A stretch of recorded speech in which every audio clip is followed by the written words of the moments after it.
obviously there's the coaching search that's going on now here at SC. Just curious as to like anything you've heard or your just general thoughts on some of the candidates. This story should get passed on in lore to every player that plays at USC, in my opinion. You've even told me before, it's like, if you're good in college, your coach is probably going to be gone. If you're bad in college, coach is going to be gone. Yeah. My only goal in life is to seek and uncover the humanity in sports around the globe. It'll be like a 30-minute window, and like guys are throwing chairs, water bottles are spraying everywhere, like dudes are fighting. An insane amount of current coaches, former coaches, up-and-coming coaches all want this job. Yeah, man, I want to unearth some shit. Yeah. Like, I want to find, what are you about? Sees it, feels it, Roth inside the 10, down to the 5. Toward the Harvard sideline, he's across the 30 to the 40. He's able to fend off the defender and bring in the game's first touchdown. Yeah, so what is that podcast called? It's called like Momentum. All right, Yogi Roth, first of all, thank you so much for coming on, brother. Really appreciate it, man. Yogi. Come on, man. Anything for you, Mo. Come on, brother. Appreciate it. You came by and spoke to the team earlier as well. I really appreciate that, and we've been texting ever since. You're definitely a guy that, I've been tracking since a quarterback as a young kid with the Elite 11 and all that. I think every young quarterback knows who you are, just with that production and everything you do for the Pac-12. So appreciate you with all of that. Yeah, so all right, what do you guys call this?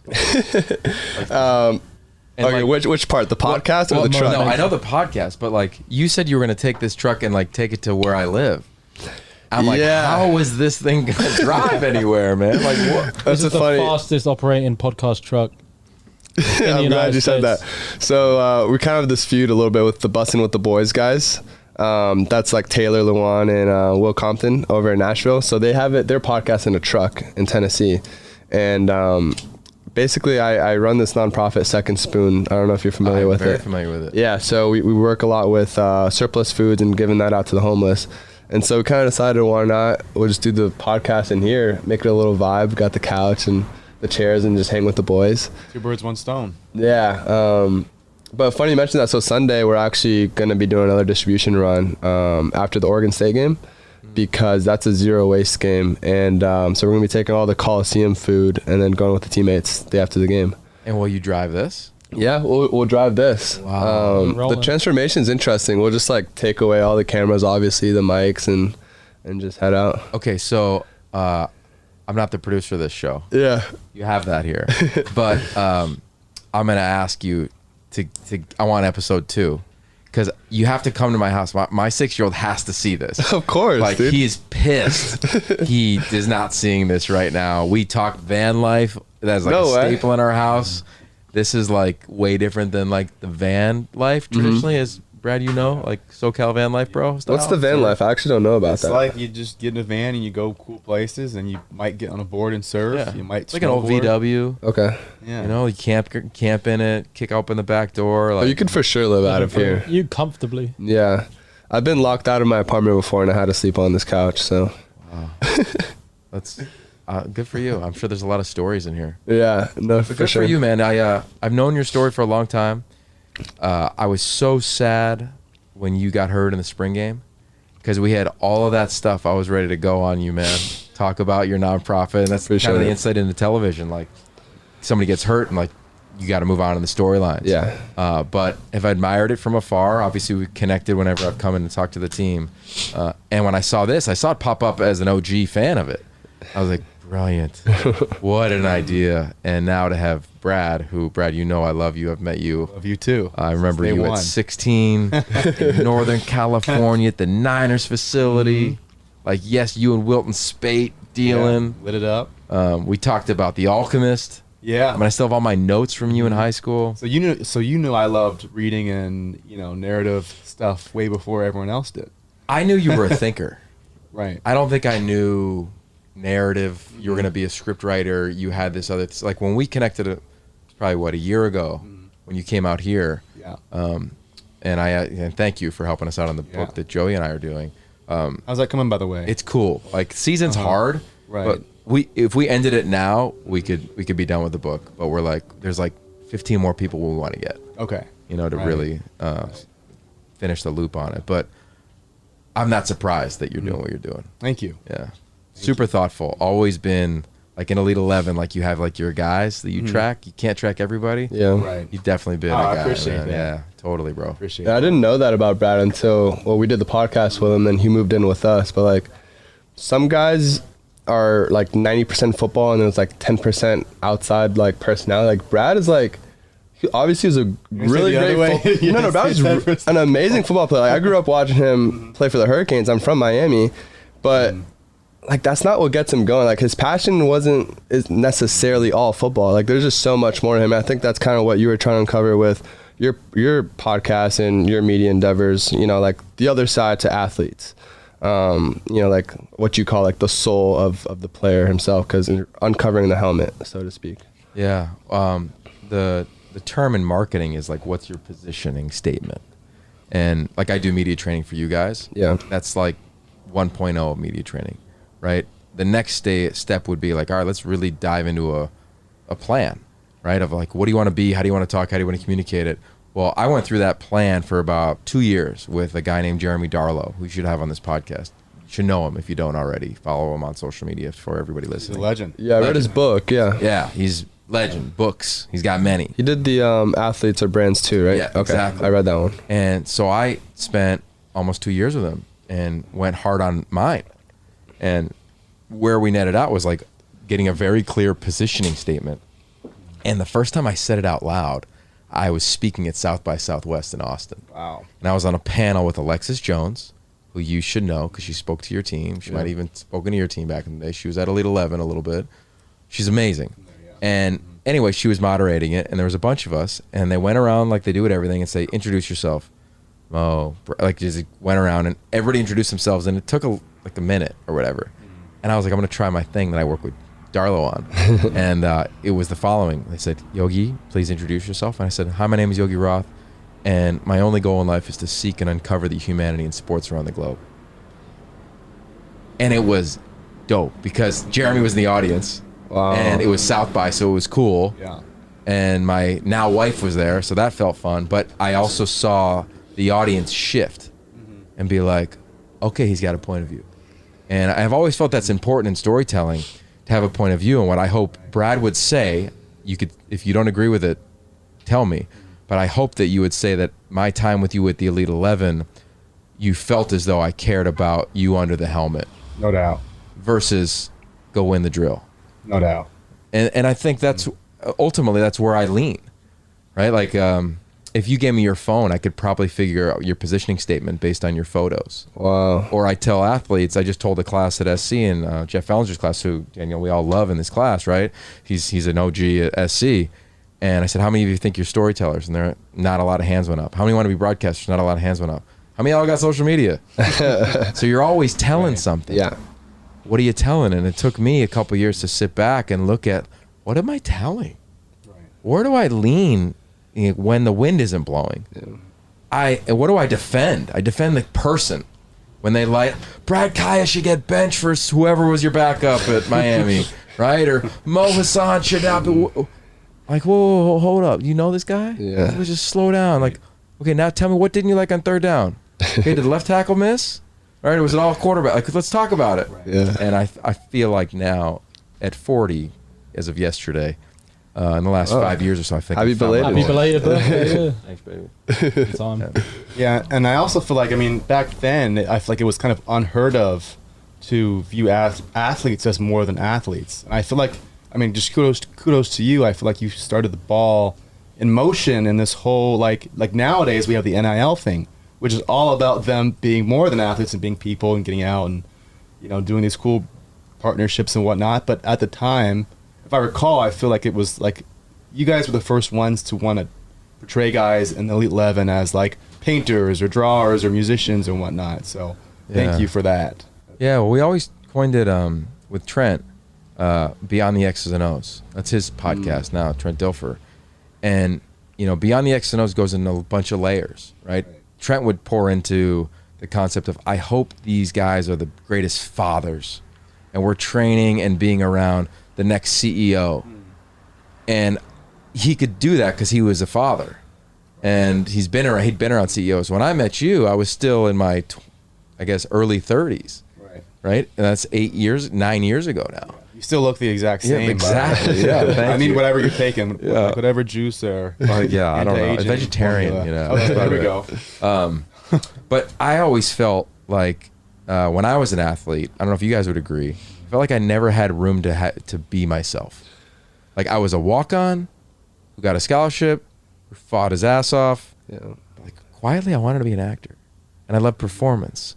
And I felt like if I said that out loud, I would be disparaged in the locker room, let alone in my academic advisors, and I wouldn't even know where to go. Yeah. So I think all of us need what my mentor Kevin Carroll often says. He goes, "Hey, I'm your encourager." So I hope that Mo or you or anybody who's met me would say, hey, Yogi's been an encourager to me. So, but to be an encourager, I have to like find out what I need to encourage. Right. So I think I had that. So I think I probably go even harder at Elite 11, and even in my role at Pac-12 with the new show I have, the It Factory, of like, yeah, man, I want to unearth some shit. Yeah. Like, I want to find what are you about, because it's probably powerful for you to just make it through training camp or be an athlete. Yeah. Tell us more about the It Factory, because we were talking about that off air a little bit. You just signed with the Pac-12 network, right? Yeah, so I created my own podcast 5.5 years ago because I just wanted to. I was really sick, not jaded, but I was sick and tired of pitching in Hollywood and getting told the same thing, which is, you're nice, we like your idea, you got the vibe, but it's too earnest. I need more edge, or I need a celebrity executive producer. And I was like, shit, man, I got too earnest? We don't Like, have have you been in the locker room? Like, Ernest is awesome. Like, we Yeah. love Ernest in sport. That's what sport is. Right. So I said, all right, I'm just going to start my own podcast. I'll be the director. I greenlit it, right? Like all the fun stuff Yeah. that you guys do, right? You just create it as on your own. Anyway, I did, I don't know, 150, 60 episodes and loved it. Most part of a one-man band. I'd edit it. I'd learn the music. I'd kind of learn how to do it. I'd get a couple sponsors here and there, but I'd hire an intern. Like Max Brown was my intern editing my No podcast. way, was he? Yeah, Max was. You know, he was on our should be Max podcast, Brown? right? Oh, nice. Yeah, he should be. Yeah, I bet. I he's didn't great. know that. Yeah, so I call it an apprenticeship now, where I hire somebody and I try to teach them. And anyway, so I've had a bunch of them now the last 3 or 4 years, but still, like, never enough, as you learn in the podcast game, to like, you gotta push it if you want to push it and make real cash or whatever it is. And the Pac-12, we have this new platform called Pac-12 Insider, which is basically just free. So if you have like cable and you get a bunch of free, or if you don't have cable, if you have the internet, you get a bunch of free channels. Pac-12 Network is now on I that. think we have that. Like, The Pac-12 I network? see it on our On Hulu? on our smart TV. Yeah. Oh, I don't know. Okay. Yeah, everybody pretty much Yeah. has it, or you can just go to the website and check it out. So we're trying to create new content.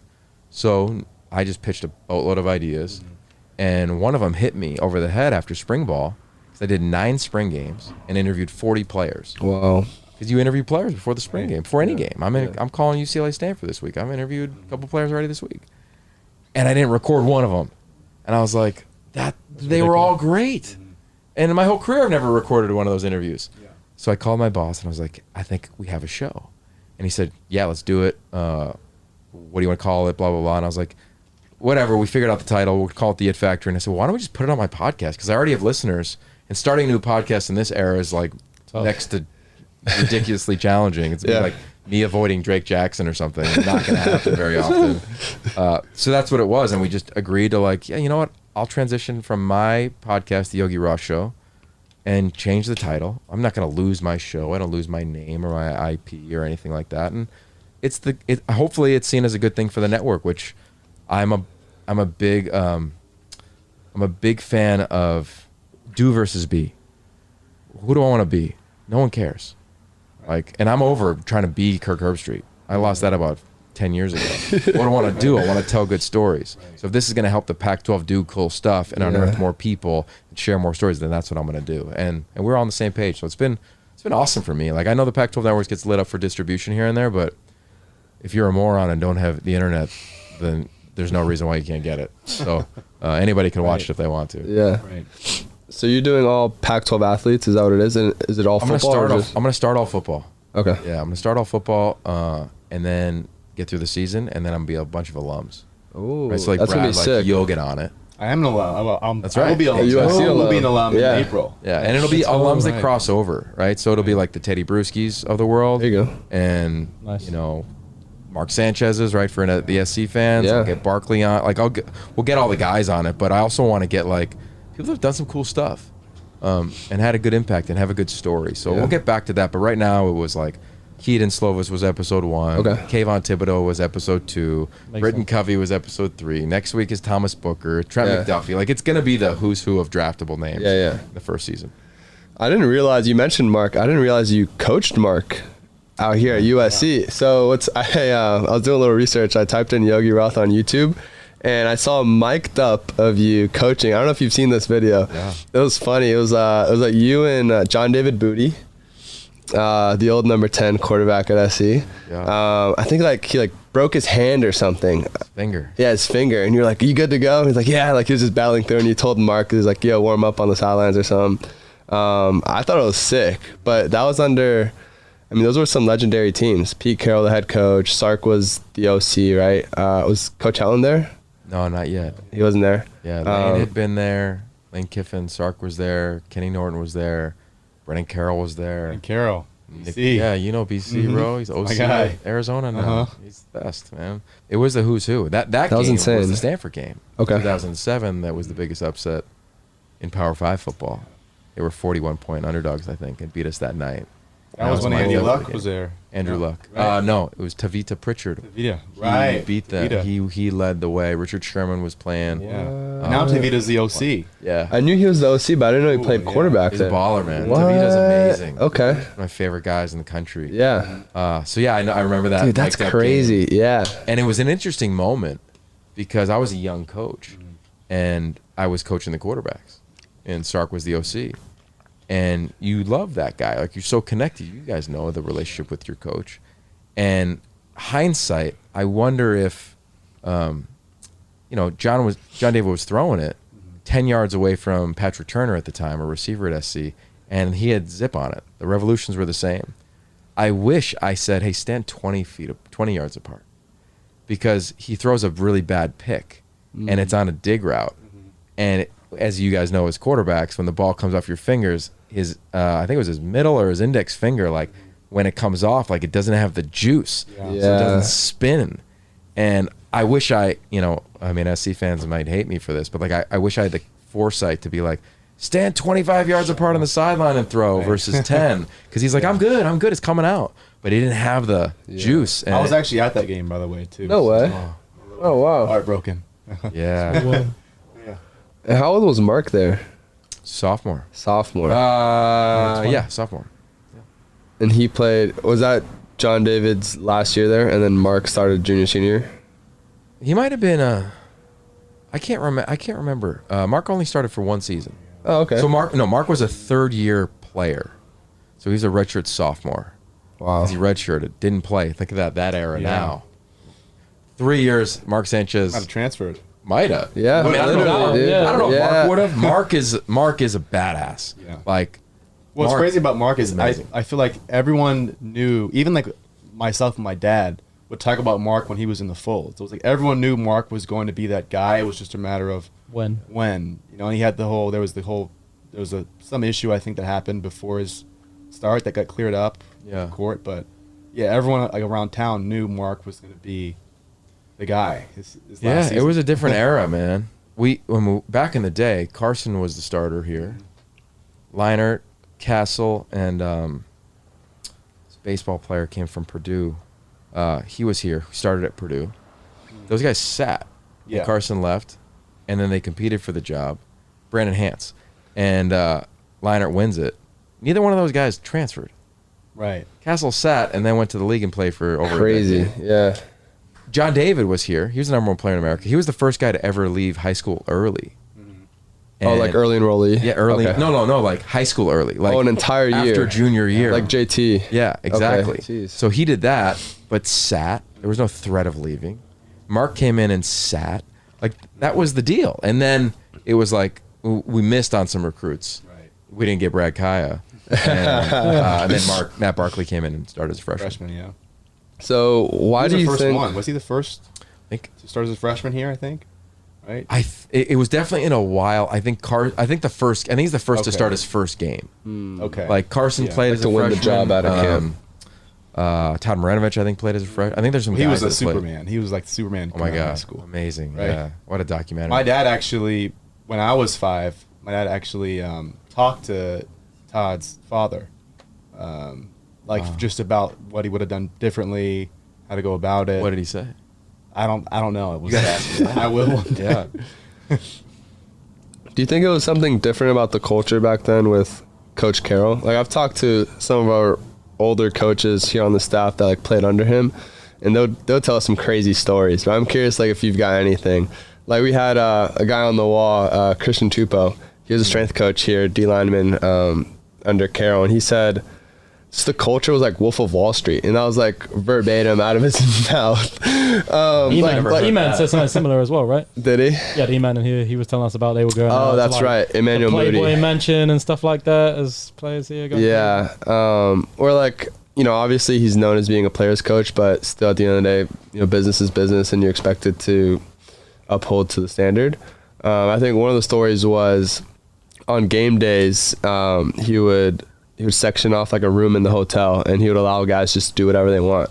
It would be like a 30-minute window, and like guys are throwing chairs, water bottles are spraying everywhere, like dudes are fighting, just like clear everything out, and then once that's over, it's silent and it's time to play.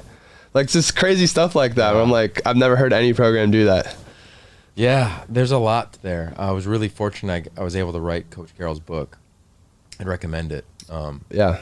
Because I think what he's known for often is, let's just say in LA, he's known a lot for what he did in the community.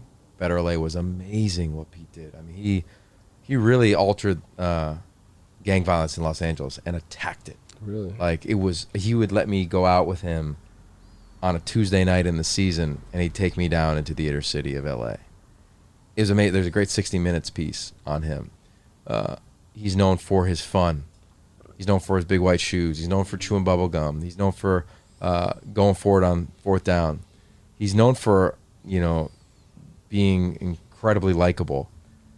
Where I've always felt, and I still feel he doesn't get the notoriety, is he's one of the most gifted defensive minds in the history of the sport at any level.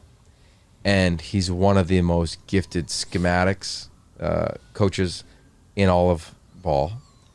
He had a blueprint that was so crystal clear that there was no wavering.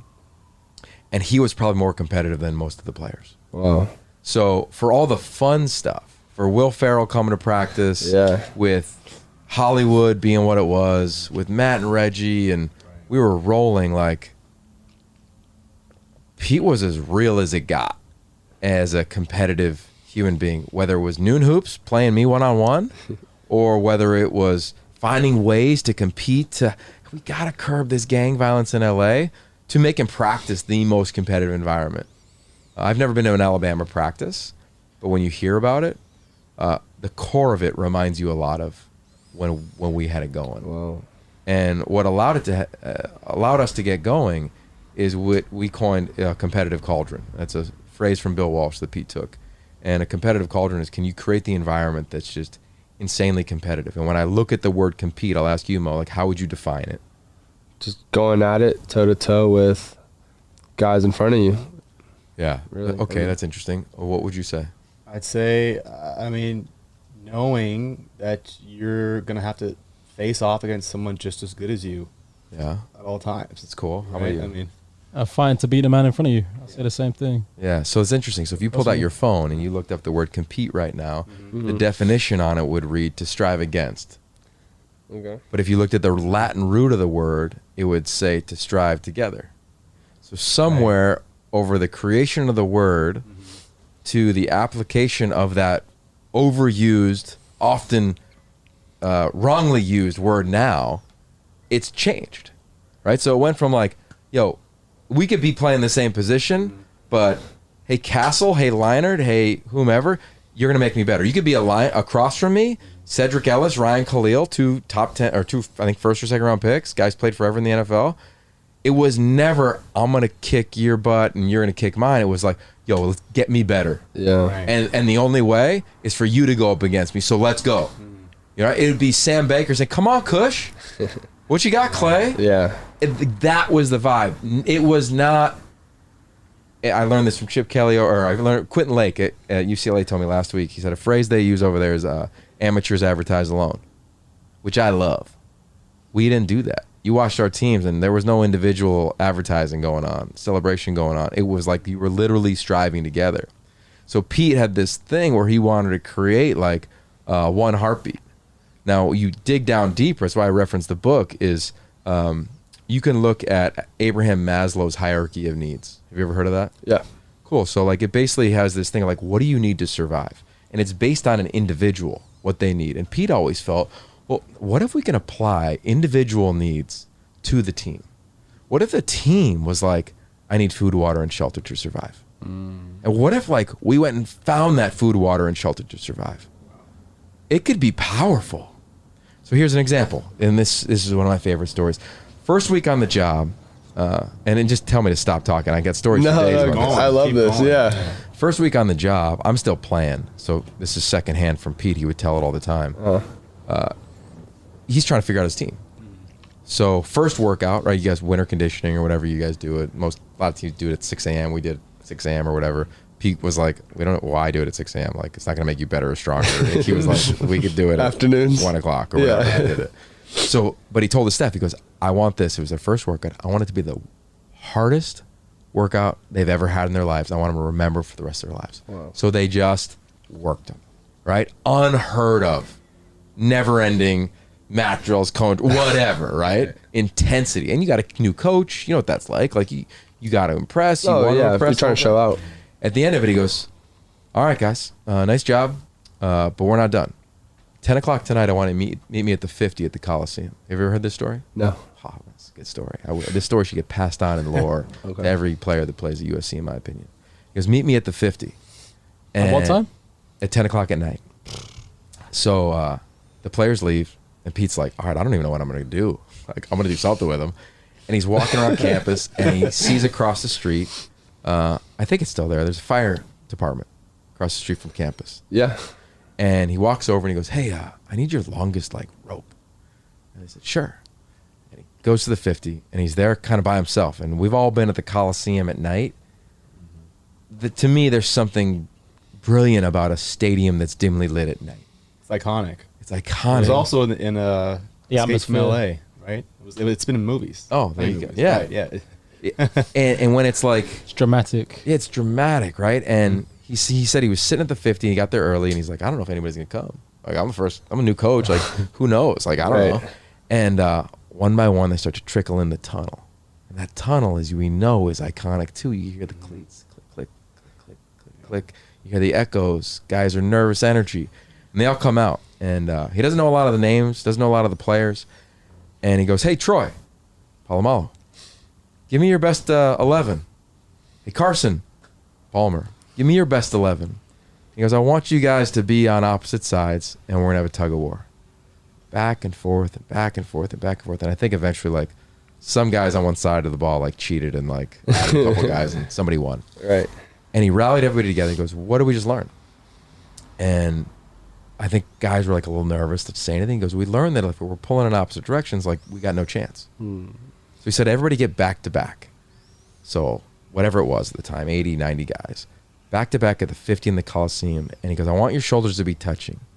And he said, if we stay this connected, this together, no matter who comes over these walls, Notre Dame, UCLA, it won't matter.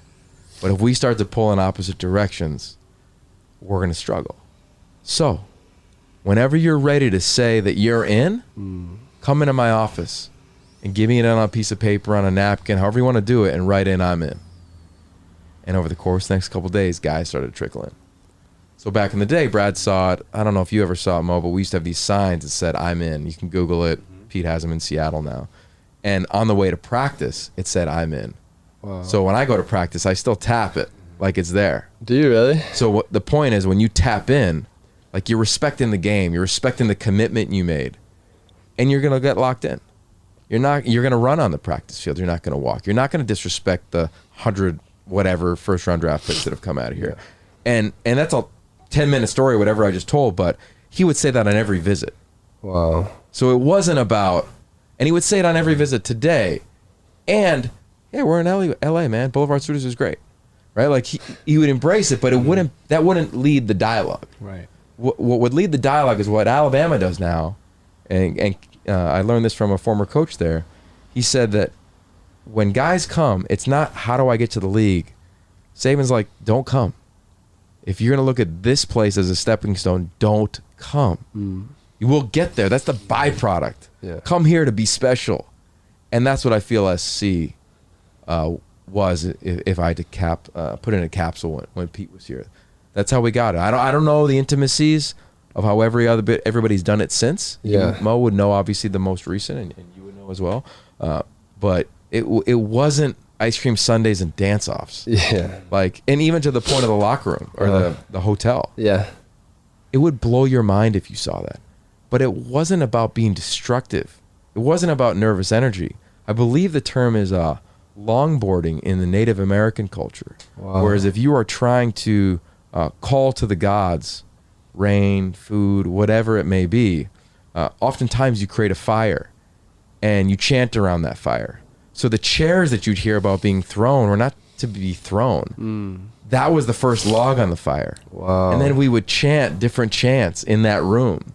So while the players may not have recognized the depth and breadth in which they were being trained in, man, he did. So it wasn't like these guys were off the walls and, we put a hole in the wall. It was like, man, we're connected. And I say that because it all goes back to him, to the word compete. So every coach says it's going to be so competitive and da-da-da-da, but like I ask, like, how deep can you go on that? And that's what I love about my job now is I get to ask coaches the first questions. Like when I call your game in 2 weeks, I'll ask Dante, give me your head coaching philosophy, man. I can't wait to hear it because they're all so different. I can't wait to hear it. Right. And then I'll ask the coordinators and I'll ask players it, and then we'll see if it plays out. And those are the teams that are connected. Wow. That's crazy. Yeah. Dude, that was a wild. I'm unpacking all of that. I'm like sweating. I was like, that's maybe chills right there. And my question to you is, I feel like I hear like there's a lot of programs that used to be special like that, like USC, Miami, Florida State, even places all over. But it seems like we've kind of gotten away from that over the past decade, 2 decades. Because I heard a lot of the same stories at Miami, sure, as well, about what those guys went through in the 90s teams, the 80s teams, early 2000s teams. But why do you think, because it seems like it's like this new, maybe it's I'm not going to put it on the NIL thing or maybe social media or phones, but why do you think it seems like there's this new kind of individual thing going on around the country at a lot of programs? And I don't know if you agree or whatnot, or if you can attribute it to that, but if you've noticed it as well, perhaps, or certain programs getting away from what tradition was, or maybe it's players. I think there's a lot generation, to it. Yeah, there's a bunch to unpack, Brad. Mm-hmm. I think I'll say this, and I believe in this, and I think it is a thing in LA. Oh, you'd be able to tell me if you think it's a thing on the team, and I'm not asking you to answer that question. Yeah. But I believe in the following, and it's probably the same in Miami, because you have so many talented players around you. When you sign at SC, most guys, when they announce their commitment now, what do they say? I'm committing for the what? For the next 3 to 4 years. 3 to 4 years. Yeah. And you're lucky if they say 4. Right. Right? It's often, I'm going to go to whatever school for the next 3 years. Okay, cool. Your community, I love that. You should think you're a baller. Go do you. And that's what you're told.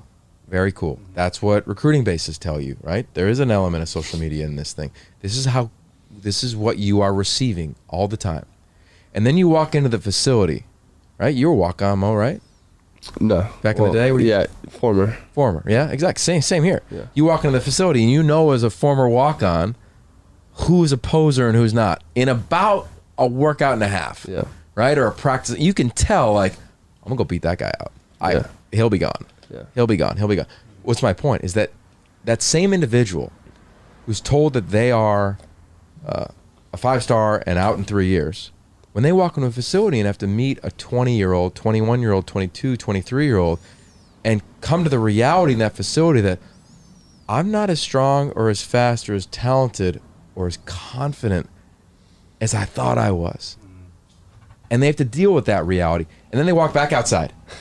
And they walk back into that reality. And when you go back and forth, I've seen it too many times that I've never seen an athlete maximize their potential when they're told they're one thing, but the reality in the facility where the truth is in the proverbial tape does not match that. Yeah. And oftentimes it does not match it. Didn't match with you, probably. Right. People probably were like, Brad Kai's going to be first round pick, win a Heisman. You had a hell of a career. Right. Right? But you walked in and you were able to manage that. Yeah. A lot of people don't and struggle there. And I think that is a thing in LA because so much of your community, I mean, this Bakersfield Beltway, from Bakersfield to San Diego is the majority of your roster. Yeah. So I think there's something there in leadership to making sure you manage that. And I'm not saying SC did a good or bad job. I have no idea. But I do know that for the athletes that walk into a lot of other programs that I talk to, even at Elite 11 in the middle of nowhere, struggle with that. It's the identity thing of, you all tell me who I am because you're on my DMs all the time. Right. And I don't even know who I am. But I need to project who I am because now it's an NIL thing. Right? Yeah. So I'm not saying that's why like the dynasties are down, Brad, but I think there's an element to that. I think another reason why the dynasties are down is that we've seen so much good football. Right, that too. Grassroots level, a lot of parity. 19 teams we are heading into week 4. 19 AP ranked teams have lost. Especially this season. It's crazy. You guys played quarterback. A lot of dudes can pass the ball. Fresno State, UCLA. Jake Hayner's a Heisman candidate. I got a Heisman vote. Yeah. He's on my short list. Really? He's balled out. I haven't seen a better performance since That Vince Young. last throw he threw in the corner of the red zone when he Oh got my lit gosh. up. Yes, And he was it's holding his amazing. groin or whatever. And, But my yeah. point is that there's so many passers who can cut through and be a quarterback. You know, Brad, that was you. You weren't just a passer, right? Like you're a gamer. I lived it. You lived it, bro. I didn't go to Miami to go to Miami. Yeah, you weren't going to kicking at South Yeah. Beach every day, like Coral Gables, Yeah. right? Yeah. So I think there's some of that. I also believe in this, and this phrase has been used by a lot. It was coined by Dilfer at Elite 11. Is, do you love football or do you love what football brings you? Right. And I think it's fair because what football brings you is really cool. But again, I go back to like in the military or in Navy SEALs, they would say, we don't need to train the elite. We don't need to train the bottom. We need to get after the middle. The middle is going to push the elite and pull up the bottom. And if they don't pull them up, they're just going to fall off and we're cool. Right. So I think there's probably a little bit of all that stuff going on right now in major college football, which to me makes it kind of exciting. Like I would love the Blue Bloods to be back. I don't like that the Blue Bloods get benefits of the doubt, right? As somebody who's like, you know, my job is to continue to promote teams for what I see versus just what history has shown.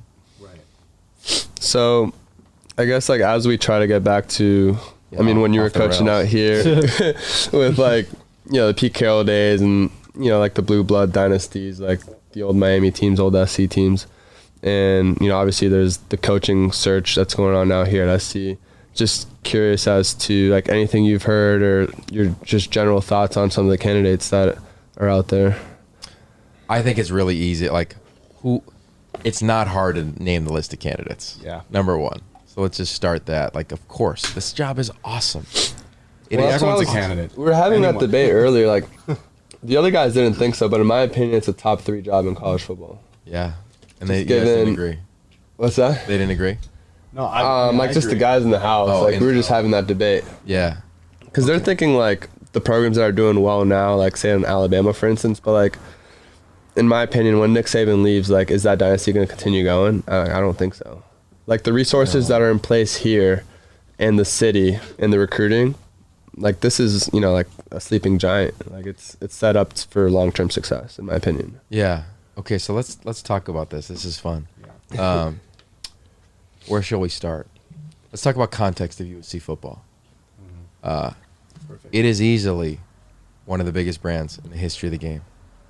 It has a rabid fan base, oftentimes over the top, which is every blue blood and probably every fan base. Yeah. That's why we love sport. Since 1980, outside of Pete Carroll, how many 10-win seasons or more has USC had in football? I don't know. Maybe I'll like- go with 6. 8 is probably about right. Okay. Here we go. I'll stick with it. Okay, cool. I believe it's 5. Okay. And one was in 1980 or 81. It was Larry Smith. Clay had 2. Yeah. Lane had 1, and I think Sark had 1. You'd still expect way more. You'd expect way more. Yeah. Yeah. So why do I say that? I say that to just kind of like, and I say this all the time. I say this quote all the time, because I think it's important to share like expectations for SC have always been through the roof. Talent has majority of the time been within this program. SC's campus, I think it's lazy to say it recruits itself, but because it's done so well and locals grew up cheering for SC within 20 miles of SC, there's like fathers and mothers passing down SC to their kids, right? Brad, My dad went to UC Davis and he still passed USC down to me. Yeah, see, exactly. So you have this natural element to it, but it's not like it's won 10 games a year for the last 40 years. To your point about Alabama and Nick Saban, or Clemson and Dabo Swinney, those guys are really elite coaches. The longer and longer Pete's away from here, the more and more respect is put on his name in terms of the type of coach he was. Like it's proven to be hard to just crank out double-digit wins and Rose Bowl appearances. He was 5 years in a row top 4 in the country. Wow. What's funny is back then I felt like around town it was like if we ended up playing the Rose Bowl and it wasn't a national championship, it was like, oh, that's Totally, it was like, well, that's an average season. It's a failed season. Yeah, That's like how Alabama. everyone felt around at school. Kids were mad that we were in the Rose Bowl instead of instead of the national championship that year. I felt Every it year. as a staff, but Yeah. in our staff room, and that's why I love when you guys invite me in SC. It's cool to see like what messaging is in the facility. All we had was own the Rose Bowl, because that's all we could control. And you remember it? Well, you may not remember. You guys were, when were you born, Mo? 98. Cool, 98. I'm 97. 97, Brad? 95. 95. Okay, cool. So you're not that young compared to some of your teammates. But in whatever 2002, it was a split national championship, or 2003, or whatever it was. And Pete, I remember he told us, he's like, I had to go into that room and be like, guys, we're going to the Rose Bowl, not the national championship. How do I do that? Like, this is crazy. I think Auburn leapt them or something like that. But he's like, no. Like, the only goal is to own the Rose Bowl, because that's the only thing we can control is Pac-10 champs back then. So BCS was so wacky. so he couldn't control it. It was like some computer kicked out who was going to play, which I'd argue might be better than where we are today in the playoff. Regardless, to the question, USC, I think you need a couple things. I did my master's thesis on this. It was titled "What Makes a Great Coach Great." I studied Wooden, Pete, Krzyzewski, Phil, like all the top coaches, and Anson Dorrance. Like what I learned was that you need to be consistent in teaching. Like uncommonly consistent, right? John Wooden famously would teach his players how to put socks on the first day of practice. Really? Right? Pete would walk in and say, it's all about the ball. And he would teach you how to hold the ball. Like uncommonly consistent. Every first meeting of every spring and every camp started the same exact way. Yeah. Uncommonly consistent. That's why we had themes during the week, right? Those themes may still carry over, I'm not sure. Tell the Truth Monday. Yeah, we do that. we got that. Tell the Truth So Monday. that began with Coach Carroll. What was today? Compete. Tell the truth Monday was yesterday. No, Tuesday. Competition Tuesday. Competition today. Tuesday. Did you guys do that as well? Yeah, no turnover or turnover. Turnover Wednesday. Wednesday. No Okay. repeat Thursday. Yeah. Yeah, exactly. Totally did. Yeah. We even had some of that at Miami. It was like the same. I bet. Yeah. I was on it. Yeah. Yeah. A lot of people are on it now. One, consistency. Uncommon consistency. Two is independent in thought. Independent in thought. And to me, that speaks to confidence. Like, have you done it before? Pete used to always say, yeah, man, I ain't not worried about anything. I got fired twice. Jets cut me after a year. Patriots screwed me after we won a division title. He wouldn't say that. I would say that. But he just wore it. He's like, that was cool. But, like, I'm not worried about a fourth down call. Like, I'm good. Right? So can you be independent in thought? Like, and really, really be grounded in that when it comes to alums and donors and so many voices. Like, it's hard, man. Like, it's really hard to do that, in my opinion. You have to be special or seasoned. You could be both. Dante Williams, I think, is very special. Yeah. I really do. Clearly isn't seasoned as a head coach. Right. Doesn't mean he's not a candidate for the job. And then so if you can get past those two, for me, then you're in the dialogue. Then you get into the dialogue, and I think you need these three things. Number one, the phrase is likable. I think you need to be likable. I don't think you need to be like, Hollywood Boulevard and like on every show, but you need to be likable. And I say that because that we're in that era of entertainment in recruiting. It's not just recruiting, it's likability. Yeah. It's with the media, it's with the fan base, it's with the donors. Yeah. If this next coach wants to take the football team and live on a proverbial island in the facility, I think it's a terrible move. I think it's a terrible move, and here's why. And I just tested it out in a class on campus. I said, hey, when you hear the football team, if they were doing their own thing and never cared about the track team or the women's basketball team or the volleyball team, like how would they be perceived in the athletic department? And no one would like you. And I think now in college athletics, I think it needs to be everybody connected. I think it helps out in tutoring. It helps out just the ecosystem of mental health, like NIL. A lot of people get NIL deals, don't wear a helmet. Breaking news, right? They're people that faces are seen. Yeah. They're female athletes. There's a lot there. So I think you need to have that side of you. I think you need to be likable. I think you need to have a identity. There are very few, and some can. There are very few and very successful head coaches who've never called a play before. Urban Meyer's one of them, right? PJ Fleck's another one. There's some great ones that have done it at a really high level. Yeah.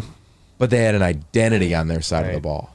I think you need to have that, because when you're at SC, if you win, I tell this to every high school quarterback, wherever you go, if you're good, your coach should not be there your whole career. And in LA, at SC, with the capability and the resources you referenced earlier, Mo, you're going to launch out of here as a coordinator. Yeah. So whatever side of the ball it is, I think you got to have a really clear identity of what this team could be, so you could fill that in as the head coach. If you lose, think about it. When it turned a little at SC, Sark became the head coach, and he took a lot of people.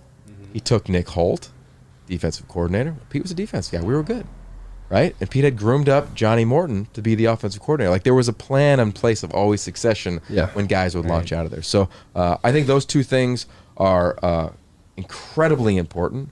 What's interesting is a lot of those principles, it seems like those can apply to being a quarterback too. Yeah. Or being a point guard, or being a shortstop. Any kind of leader, really, right? And here's my last one. This is an easy one. I think you need to have impeccable character. Okay. I think what Clay did, you can't knock the human.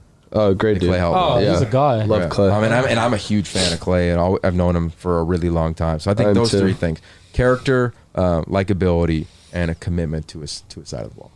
This is always like, when a coach gets fired, I try to always stay out of that fray. Yeah. Because no one can win, right? Like, the day Clay got let go, I did my piece on what I thought about Clay as a man and as a coach, and then my thoughts on him getting fired, and then what I think fans need to do right now for USC football. I don't think it's this, to be honest with you. Like, I don't think it's decide who's the next head coach. Like, I think it's get behind the players. Yeah. Your team was voted to win the South dramatically. And a lot of the people that voted your team to win the South probably wrote a column after the Stanford game that said you should make a change at head coach. So which is it? Yeah. Right. So now that he's gone, let's get behind the team. Right. Yeah. Like, I'm calling for every SC fan to show up and show out on Saturday night at 7:30 at the Collie versus debate in their home about 1v1, 2v2. Like, dude, my opinion doesn't matter anyway. Yeah. Like, I got to trust that Mike Bone and and Brandon are going to crush this thing. And that an insane amount of current coaches, former coaches, up-and-coming coaches all want this job. Yeah. So whatever your list is, we can screw around with. But I just think that, like, they're going to nail it. They're going to nail it. Yeah. Let's just go. I know the list. Matt Campbell. He'd be awesome. He'd be freaking awesome. All right. John Wooden came from the Midwest. No problems across town at basketball. Like, I think All right. I didn't know that. That's a net zero to me. It's national recruiting anyway. Yeah. And what he did in the state of Iowa is phenomenal. Eric Bieniemy would be phenomenal. This is a guy, remember, him and Mike Bone have a relationship. I called those games when he was the OC at Colorado 10 years ago, or 13 years ago now. There was a relationship there. All right, who else we got? Mario, Urban. They'd be great. Fickle. They'd kill it. Who else? Luke Fickle? Yeah. Obviously. Like, my mom Cincinnati could put this connection. list together, man. Like, he would kill it if he was here. Who else?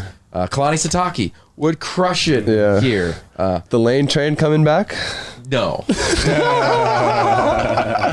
I love Lane. I've known Lane since I was 19. That would be awesome. I was but- calling for Ed Ogeron to come back. Yeah, that's probably not going to happen. He was the one who offered me. Of course he Clay did. offered me. You know. James Franklin. What he's if gonna- Sark James came would back? be incredible. Love Yeah. James. He grew up like 45 minutes from where I grew up. I've known James for a minute. He'd kill it. Like, those guys hit the qualifications that I referenced earlier. And I think that's what it's more about. Yeah. And do you have the energy to get after it? Yeah. Right? Because the opportunity to win a natty is few and far between. Every school, no offense to your boys at Vanderbilt, I watched their film against Stanford this morning. Loved Okay. watching that game. They did some really good things. Yeah. In the beginning, they played solid. Yeah. Probably never going to win a national title there. Probably never going to win a national title at South Carolina. Probably never going to win it. Sorry. Like, I don't know. There's just some truths. Yeah. Yeah. I mean, it's tough. Yeah. It's inequitable. Yeah. It was funny. I was watching the South Carolina head coach after they played Georgia. His interview was completely just as genuine as possible. They were like, Oh, yeah. "Where do you think you struggled against Georgia this past week?" And he goes, "Well, they got about 5 guys on defense who weigh 340 pounds and run faster than all of you people asking me questions. So that's probably why." And they got 5 stars. They got 5 stars backing up the 5 stars, and they got probably 4 stars backing up those second 5 string stars. 5 stars. So that's And healthy probably why we culture. won. Yeah. Yeah. Totally. So, Yeah. who else you got? I mean, we could rip Jay Norvell, like Brent Yeah. Brennan, Jonathan Smith. They beat you this weekend. He'll be a candidate for the I'm gonna job. throw my hat in there. Yeah. Yeah. Yogi, you can come back. Yeah. They're going to hire much more qualified people. And Yeah. and I think that's the thing here is like this is a big deal. Yeah. Huge. And they know it's a big deal. And to your point, you said resources. I've done the homework from low 30s to mid 40s. Very comparable, dramatically comparable to Clemson, Ohio State, Alabama, Oklahoma. Yeah. So this is a big job. Yeah. And they're going to hire somebody that's going to crush it here and, hopefully get SC back to where fans expect it to be for a little bit. It's going to be the national championship. Saying that, do you have an early pick for this year? The national championship? Ooh, I like You have that. to call the 2 teams in the I game like right that. now. That's hard. If I had to You go name to 2 that- teams. Who's playing in the championship right now? So am I like projecting out injuries or am I going based on like You're just going reality? based off today's performance. Okay. Because you can't call this guy. Well, gets all right, let's go. Do you want to go based on like I get to rank them in the CFP? 'Cause I let's think go. that's a big deal. All right, cool. Oh, you're Let's gonna go. go Let's do that. playoffs and then natty. Yeah, I mean, Let's do that. Let's go top 4 and then go Rose Bowl. I think Alabama's really talented. You think they stay at Again, 1? Yeah. I think they're going to stay at 1. Well, Florida played them tough, but yeah. Florida played them tough. Florida are a good team. I just believe in what Florida's a good Saban's team. done. Like I'm so impressed by it. Like, Yeah. I'm just so impressed by It's it. insane. Georgia. They beat your Hurricanes. Georgia, by a lot. I don't know. Georgia's hard for me right now. I don't know their schedule by heart. Like I know they don't play Alabama. No. They Not played until- them not once until in the last championship game. decade. SEC championship. So super conference. Right. It's hard. Like Oregon are doing well. You gonna take Oregon? from the pack, yeah, I'll take the Ducks. I don't think they go unscathed though. I think they'll have a loss. They got a playoffs and a championship. They lose to us. One of those Pac-12 They'd have to after lose to you in the dark. title game. Yeah, that's right? what I'm saying. Yeah. Well, if that's the case, then they're not in the playoff. Yeah. Penn State. Then we are. Yeah. If we You win beat- out, we're in the yeah. playoffs, right? Oh yeah, yeah. You think so? With that one Stanford loss? Yeah, but it's early yeah. in the season. Like here's the thing, because it's hard to do that. Like project out because so much happens. I think the thing that I try to do now is what I referenced earlier is give context to, and that I think that's my job as an analyst is to give context to 19 teams that have lost, to give context to the Mountain West. Name one player that left early from the Mountain West last year to the NFL. No. Nobody can do it. It's one. It's Darren Hall, Okay. the corner. He was a late round pick. Everybody came back for their super senior year. So Yeah. to me, like, I'm not tripping on Pac-12 versus the Mountain West record in the non-conference slate. So I look at the Mountain West. I say Fresno's going to be the team this year. That they're going to be the group of 5 team. They're going to be Cincinnati, undefeated, and have a chance to make legit noise. BYU are they're BYU, they're yeah. independent. They're going to have a chance Independent. to go undefeated as well. I was gonna say right. UCF, but they just lost. Yeah, so like Yeah. I'm not really worried about like K-State and Stanford loss. I look at USC, Stanford, UCLA, Arizona State, and of course Oregon coming from the West Coast is like I'm not ready to buy into Arizona State. I don't think they're a team that commits double-digit penalties every week. We'll find out, of course. They host Colorado this weekend. And I think it's kind of early to like eliminate so much, to your point. True. You know, as you guys know, as players, it's really hard to be focused and play your best for 12 weeks. Yeah. No one in the history of the Pac-12, including the teams of Marcus Mariota, ever went undefeated in conference play. Really? Ever. In the Not Pac? conference games, it's really hard. So I don't think it's going to happen again. So then you look at, all right, well, when does Kayvon Thibodeau come back? What type of impact would he have against Tanner McKee? Could Stanford upset Oregon in 2 weeks? Like, what happens this weekend with UCLA? Yeah. You know, like there's so much to it. Does Utah get going now that they have their quarterback? Right. So I think it's hard. I think to me though, Bama looks like they look like one of the better teams in the country. Obviously, Oregon has the best win of the season. So I think those are two teams that today I'm like, yeah, I feel really good about that. Feel good about those two. So as we wrap this up, I kind of wanted to. I'm curious with like the conference alignment. Like this is like a legitimate question that I tried to understand through my readings, but you probably can shed more light on it with like the alliance that's going on with like the Pac. Was it the Big? ACC? The ACC and the Big 12, right? Or is it the Big 10? The Big 10. The Big Ten and the Yeah, Big 12. it just to me it was very confusing. I don't really know what's going on, but Yeah. An alliance, right? Well, I think there's going to be a lot that's going on. I think number one, when you look at college football, if you think of late July, it was thrust into disarray. Oklahoma and Texas go behind the back of the Big 12 leadership and jump into the SEC. The SEC is on conference calls every week with the other ADs, and they're making this deal happen. Not saying it's right, wrong, and different. Yeah. Morally, there's obviously questions, but it's big business, it's big money, it's big college football. That's the reality. It's big college athletics. When that happened, it was crazy, right? It'd be like choppy waters in the ocean. So what the alliance, to me, did was that it calmed the waters in college athletics. And it said, hey, the Big 12, we don't know if it'll exist at the time. The SEC has become a super conference. Clearly, they've had insane success on the field and financial success with their new TV rights. yeah. The ACC is locked into a long-term TV deal, but have had Clemson and everybody else. North Carolina was sexy at the time. The Big Ten has had almost as much success, you could argue, as the SEC. Ohio State carrying that league, though, for the most part. Penn State's done well. Michigan's got a great brand. Michigan's brand new. You know, Wisconsin has done well. Nebraska has a great brand. But they were stable. But you're wondering, like, are there plays for teams? Like, what's going to happen? So what I love our new commissioner, George Kleofsky. Yeah, he's great. He visited us the other day. Cool. What did he say? He's How super was it? nice. Yeah. I mean, he wants us to do well. Like, obviously, he said this is the first school he went to go speak with. I mean, obviously, this was before, you know, we let go Coach Allen, but it was kind of like, you know, he was looking at us as, like, the team to make it to the playoffs out of the Pac. Yeah. Just kind of the way, like, we structured our schedule, like the bye week before Notre Dame and Totally. all that kind of, like, strategic stuff. But Yeah, no, and you guys still have as good. yeah, we still have a chance shot. to- Yeah, for sure. But he came in and he's awesome. Like, and I like him because he comes from, you know, he launched Hulu. Okay. He created the Major League Baseball app, which is like the first time. I love that app. Yeah, That's one of the best. everybody You like copies that? that app now. I love that app so much. And so he was on the ground floor of that in terms of people being able to watch games everywhere. And then he ran MGM Entertainment with, think of all the personalities in college football. Well, triple it, and now think of the personalities in Vegas, right? And the type of content that they're curating and creating. So his blend and savvy is so good with everything that's going on. Yeah. So to the point of the alliance, it calmed the waters and said, hey, you know what? These three leagues, we're together. So we don't know what's going to happen with the Big 12. There might just be a Power 4. The SEC's kind of doing their thing with and not asking questions. We need to like be on the same page here. Yeah.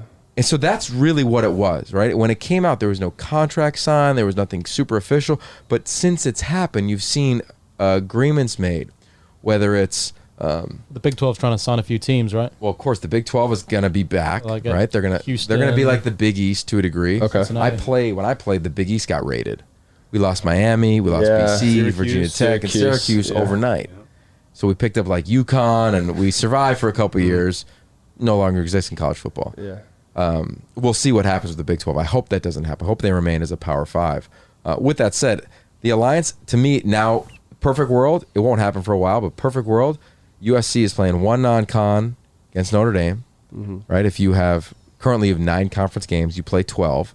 One is Notre Dame.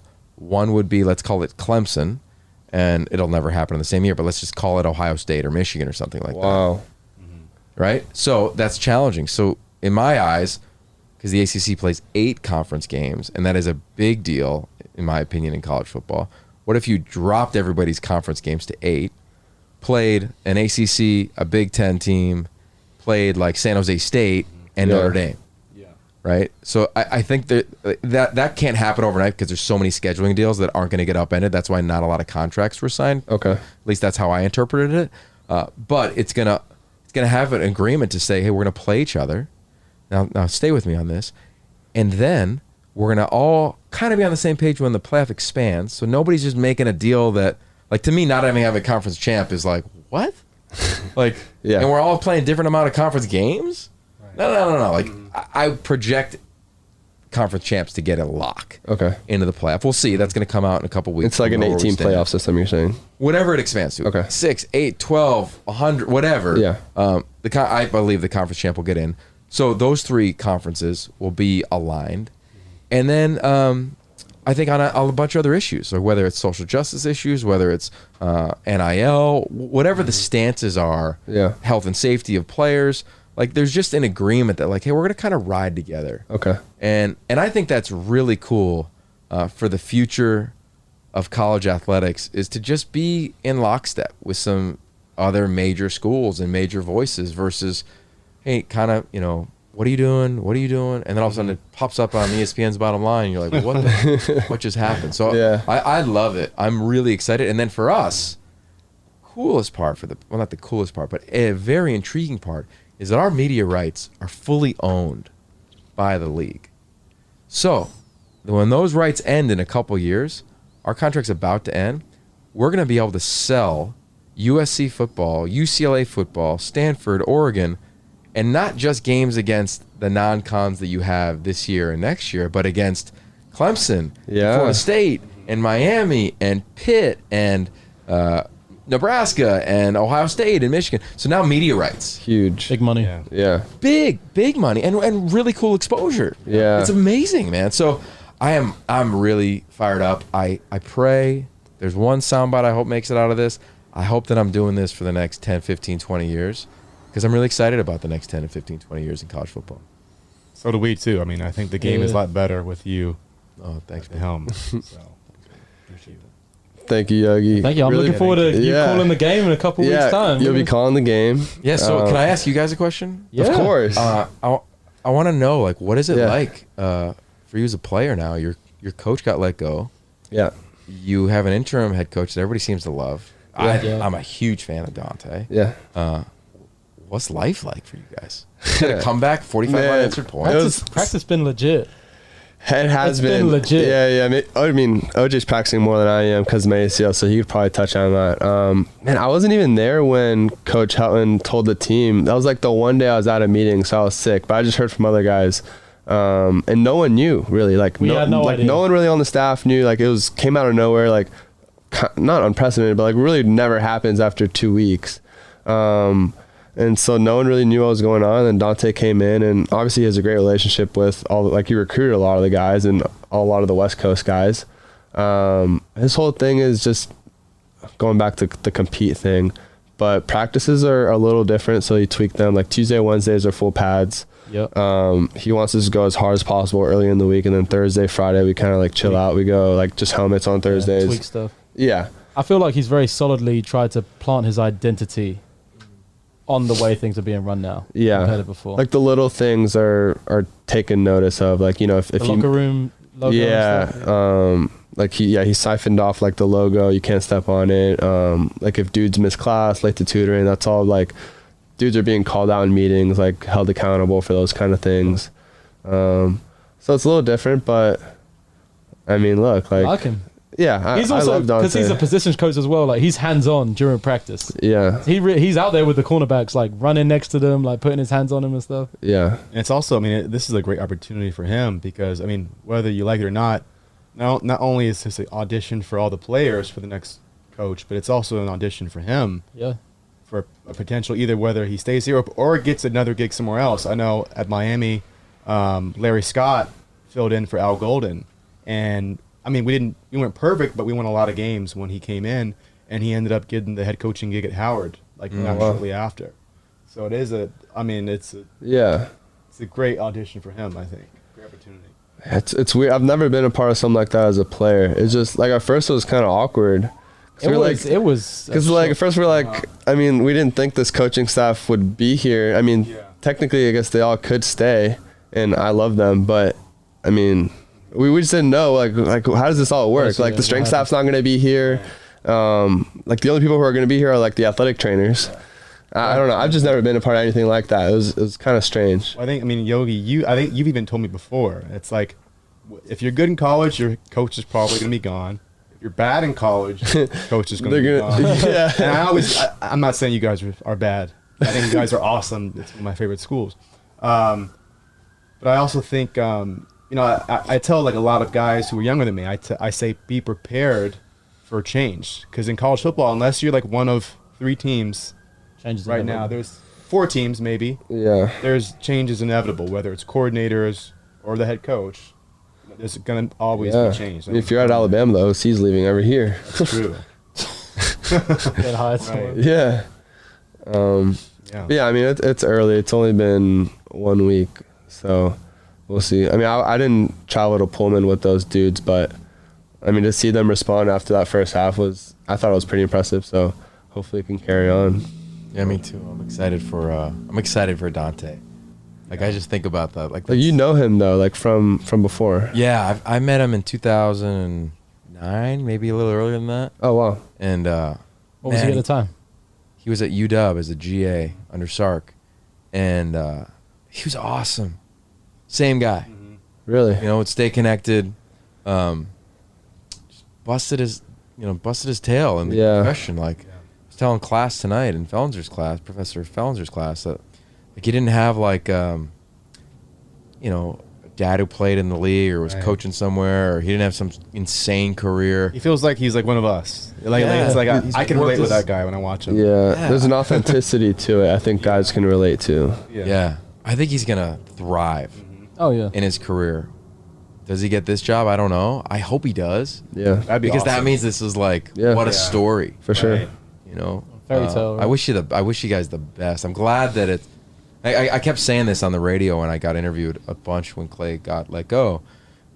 I said, at least to me, it didn't feel like it was a culture that was fragmented. It didn't feel like it was a locker room that was separated. It didn't feel like there's infighting. Like they just made a change. Yeah. Because they didn't, the administration didn't like the trajectory of what they saw on the field. It wasn't like personal, like this guy's bad and we need a total makeover. No. Like, I think they wanted to tweak it. And I feel really bad for Clay and Angela and their family. But I also am glad that Clay and Angela and their family and you guys don't have to deal with these questions every week. Yeah. And now we get to go play. And the staff gets to go coach and just let's ride. And Clay was a rock star, diffusing it, etc. But, like, I don't know. I don't know if you just felt it inherently every once in a while. Yeah, I mean, I can't imagine how hard it was for Coach Houghton. Oh my god. Totally. I mean, And for always years took too. the high road. Yeah, always. Like one of the best men I've been around in this sport. I talked to him after the next morning, and I said my piece to him, and he said, what an honor it was to be the head coach at USC. Yeah. And he meant it, like in every word of it. And Mike Bowen would say the same thing, like what a great human, but they felt need for change, and change is had, and I was really happy that you guys found a way to win. I'm looking forward to Saturday will be challenging, and then I'll see you in a week in Boulder. Love it. Looking forward to it, Yogi. Good time. Thanks again for stopping by. I know it's getting real late, but where can everyone follow you and There it connect is, with the you? end of the podcast question. Yeah, that always yeah. gets asked. It's just at Yogi Roth on all of them. Okay, and And subscribe to the It Factory as well, our YouTube, Yeah, all that. subscribe to the It Factory, YouTube, the whole deal. Yep. I got some cool content coming out. You guys will dig after the season. Love it. Your audience might not care. It's a children's book. Okay. In case you have like a... I'll care. yeah, Brad will care. Yeah. Again, can't thank you enough, and look forward to hopefully seeing you in Boulder. That'd be fun. Yes. You guys got to come take this thing to Venice, though. My son needs to see Hell this thing. yeah. All right. Let's have Let's him on do the it. pod. Yeah. Oh, yeah, he's my producer on my pod. He knows how to do the lights and everything. Love it. Awesome. All right. Thanks, y'all. Yogi. Appreciate you. Yep. All right.